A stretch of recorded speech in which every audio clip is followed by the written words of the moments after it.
I'm Alex Wright. Um, Talking about Edmond Williams, who was my grandfather on my mother's side. He was in the Army during World War II and served from 1942 to 1945.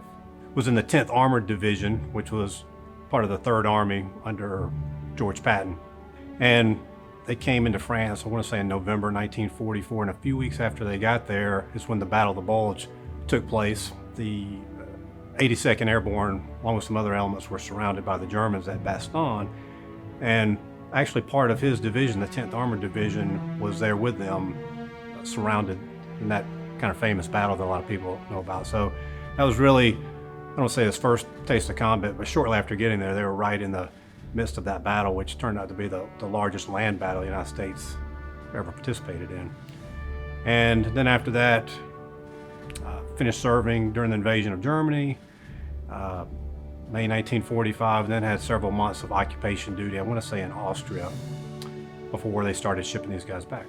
But he did, he told some interesting stories, but my mom kind of said the same thing, like, I think that whole generation, they just didn't talk too much about their experience, because I think when they got back and they just wanted to get on with living. He's a very serious guy. He grew up during the Depression and grew up on a farm, cotton farmer. I think it was probably a pretty hard life. Had a lot of brothers and sisters.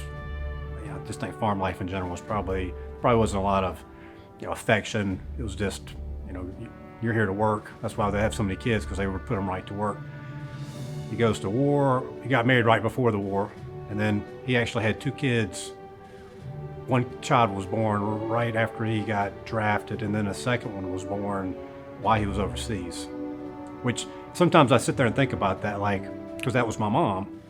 I think about my grandmother, now that I'm older and can kind of appreciate that. You're sitting there, your husband is overseas, and you've got this child that's been born who may never even meet him. Like that, that uncertainty of, not knowing if they're going to come back or not, that must have been very difficult. And obviously that was the case for a lot of people.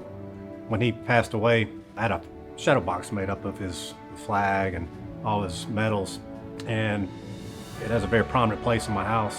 Had his, I guess they took a picture before they shipped out. It was his company. It's kind of a neat picture. They're all, lined up in their uniforms, like black and white, and I had that restored, and I have that in my room. So he's got definitely a place of prominence, him and his service in my house.